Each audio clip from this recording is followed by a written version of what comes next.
유튜브 보면 월에 순수익 1,000만 원 넘게 번다는 사람 진짜 많잖아요. 근데 늘 그런 영상 보면서 그렇게 좋으면 본인이 더 벌지 왜 굳이 남한테 알려주지? 하는 생각이 들고 막상 알려준다는 내용을 보면 결국 강의하려는 내용인 경우가 정말 많고요. 저는 부업 기웃거린 지 10년 넘은 육아맘이고요. 그 사이에 강의비로만 한 3천만 원 넘게 쓴 것 같아요. 네, 그래서 6가지 부업을 다 제가 직접 해본 끝에 진짜 돈이 남는 부업이 뭔지, 시간 낭비인 부업은 어떤 건지를 좀 알게 돼서 말씀드려보려고 해요. 그래서 직접 해본 부업은 6가지고요. 간단히 말씀드리면 인스타그램, 스마트 스토어, 전자책, 블로그, 유튜브, 그리고 오프라인 사업까지 6개네요. 저처럼 시행착오 겪고 돈 낭비, 시간 낭비 하면서 헤매시지 않도록 제가 10년 동안 3천만 원 넘게 쓰면서 깨달은 걸 10분 안에 정리해서 알려드릴게요. 진짜 정말 필요하신 분들만 끝까지 봐주시면 좋겠고요. 끝까지 봐주시는 만큼 솔직한 경험 그대로 풀어드리도록 하겠습니다.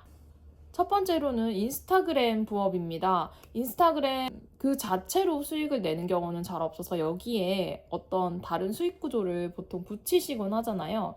제가 해봤던 건 인스타그램에다가 인물 사진 부업을 더해서 했었는데요. 결론부터 말씀드리면 이걸로 실제로 돈은 벌었어요. 한두 시간 촬영을 하고 건당 10에서 20만 원씩 받았던 거죠. 그래서 2~3달치 예약이 다 차일 정도로 예약을 받았었어요. 돌이켜보면 저는 별로 추천하고 싶지 않습니다. 이유는 제가 세웠던 3가지 기준에서 다 떨어졌기 때문이에요. 첫 번째로 시간을 직접 하는 부업이에요.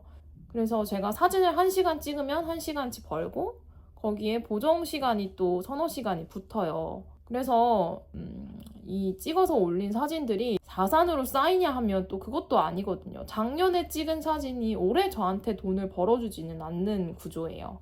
물론 사진을 본업으로 하시는 분들 입장에서는 이렇게 찍은 사진을 쌓아놓으면 포트폴리오처럼 사용할 수 있다는 장점은 있기는 해요. 그렇지만 수익 구조가 딱 하나뿐이죠. 촬영비를 받으면 그걸로 끝입니다. 그래서 시간 자유는 진짜 없었어요. 평일에 반차 정도 내고 해질녘에 찍고 새벽 2시까지 보정하고 다음날 출근하고 이걸 1, 2년 정도 해봤지만 결과는 제가 멈추는 순간 수익도 멈추는 구조였던 거죠. 취미로 시작했기 때문에 처음에는 이 정도 1, 2년 정도 유지를 할 수 있었다고 생각이 들고요. 참고로 이 부업은 제가 2015년에서 16년쯤에 인스타 초창기에 시작을 했었던 거고요. 지금은 그 당시랑 인스타 알고리즘이 완전히 달라졌기 때문에 똑같이 따라 하시라고 말씀드리기는 어렵지만 저랑 비슷한 방식으로 인물 사진 스냅 같은 것을 찍어서 수익화하시는 분들은 분명히 많이 계세요. 거기에 이제 좀 잘된 사진 작가분들은 강의를 붙여서 판매를 하시기도 하고요. 어쨌든 시간 파는 부업 그 자체로는 본업이 있는 분들한테 진짜 맞지 않다. 네, 이게 핵심입니다. 두 번째는 스마트 스토어 위탁 판매예요. 2023년도에 했었고요. 결론부터 말씀드리면 저는 좀 안 맞았어요. 맛보기만 하고 접은 케이스인데 기준표대로 채점을 좀 해보자면요. 일단 시간을 안 파는가 하는 기준에는 반 정도 맞는 것 같아요. 위탁이라서 발주만 하고 넘기면 끝이잖아요. 따로 뭐 포장하고 제가 택배 내놓고 이런 과정이 없어서 편하긴 합니다. 그런데 이것도 판매기 때문에 CS 들어오고요. 환불 교환 요청이 들어오면 조금 곤란함을 겪게 되더라고요. 이런 부분이 조금 본업의 시간을 야금야금 잡아먹었고, 그 다음에 자산이 쌓이는가라는 관점에서 보면 이 부분이 진짜 위탁 판매의 함정이더라고요. 제가 제일 힘들었던 건 마진율 계산이랑 돈 흐름 관리였거든요. 도매국에서 나가는 돈이랑 스마트 스토어 정산 들어오는 금액을 매번 정리하고 그걸 계산하는 게 일이었어요. 그런데 지금 와서 생각해보면 제가 소액으로 굴리던 거여서 다행이었지 금액대가 커졌으면 큰일 날 뻔했겠다 하는 생각도 들거든요. 이게 매출이 커지면 현금 흐름이 문제가 되는 경우가 있는데 도매국 같은 데서 제가 결제한 금액은 계좌에서 먼저 빠져나가는데 스토어 정산은 그거보다 시점이 늦다 보니까 그 사이에 이제 비용을 막을 여윳돈이 충분하지가 않으면 매출은 잘 나오는데 통장이 비는 상황이 올 수도 있겠더라고요. 그래서 뭐 간혹 위탁 판매 하시는 분들이 버텨야 된다. 안 그러면 현금 흐름이 안 돌아서 망한다. 이런 말씀도 네, 종종 하시더라고요. 근데 저는 이제 위탁 판매다 보니까 제일 큰 문제는 공급이 갑자기 끊기는 거라고 느꼈어요. 뭐 규모를 많이 키운 상태가 아니었기 때문에 더 위기감을 느낀 걸 수도 있는데 도매국 같은 데서 물건 가져와서 잘 팔린다 싶으면 이게 어느 순간 공급이 막히더라고요. 어디서 막힌 건지도 알 수가 없죠, 저는. 원산지인 중국 업체에서 막은 걸 수도 있고 도매국 같은 데 올리던 업체가 이거 잘 팔리네 하고 직접 판매로 돌린 걸 수도 있고요. 어쨌든 그래버리면 저는 주문이 들어와도 팔 수가 없어요. 그동안 키운 상품 페이지, 리뷰, 키워드 노출 이런 게 다 의미가 없어지는 거예요. 그리고 이제 웃긴 게 제가 그때 좀 잘 팔린다라고 느꼈던 아이템들이 나중에 보면은 대형 마트에 진열이 되어 있더라고요. 그래서 결국은 이렇게 큰 데서 잘 팔리는 아이템 다 가져가는구나 하는 생각을 했고요. 수익 구조가 다양한가 하면 또 하나죠. 이것도 마진 남기는 거 끝입니다. 물론 스마트 스토어 위탁 판매 장점도 있어요. 그래서 초기 자본이 거의 안 들고 재고 부담 없고 실제로 이걸로 월 1,000만 원 넘게 버시는 분들도 많이 있고요. 그런데 상품 수십 수백 개, 수천 개 깔고 공급이 끊기면 또 바로 다른 아이템 찾고 CS 빠릿빠릿하게 응대할 수 있는 분들이 그렇게 많이 버실 수 있다는 얘기인 거죠. 저처럼 본업이나 육아로 바쁜 분들이 짬내서 하기에는 솔직히 좀 비추인 것 같아요. 추천하지 않습니다. 지금 예전에 운영하던 제 스토어 한번 보여드리려고 찾아봤더니 검색도 안 되더라고요. 그게 제 위탁 판매의 결말입니다. 세 번째 부업은 크몽 전자책입니다.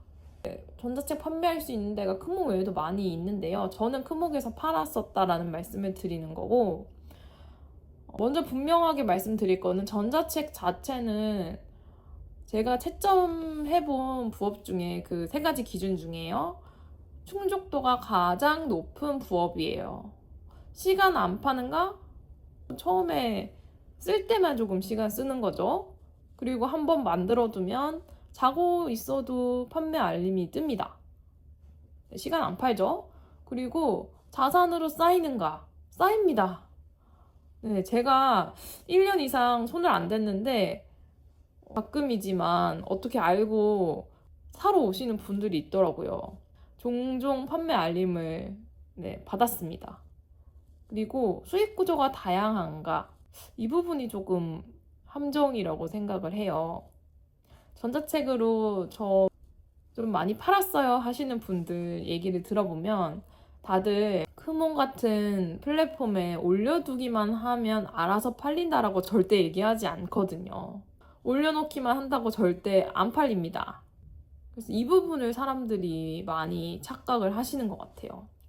그래서 생각을 해보면 우리가 누군가 전자책을 살 때 크몽에 들어가서 전자책을 검색해서 사는 사람보다 유튜브나 블로그나 인스타에서 어떤 성과를 달성하신 분이 혹은 뭐 기술을 갖고 계신 분이 저 전자책 만들어서 팔아요 하면 그 사람에 대한 신뢰감을 바탕으로 링크 타고 들어가서 구매하는 경우가 훨씬 많다는 걸 아실 수 있을 거예요.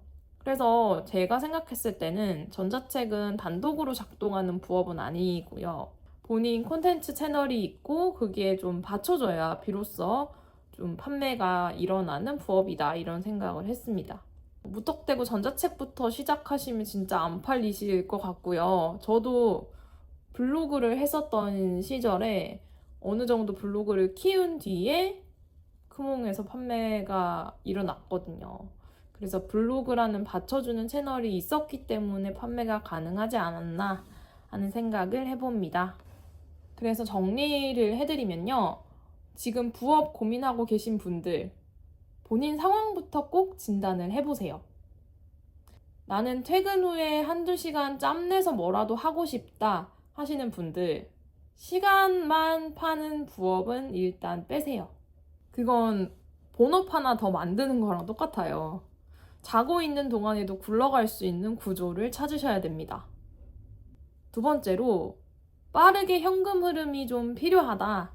나는 그냥 돈이면 된다. 하시는 분들은 시간 파는 부업도 일단은 오케이입니다. 다만 장기 부업으로 의존하시지는 마시라고 말씀드리고 싶어요. 일 멈추는 순간에 수익도 멈추잖아요.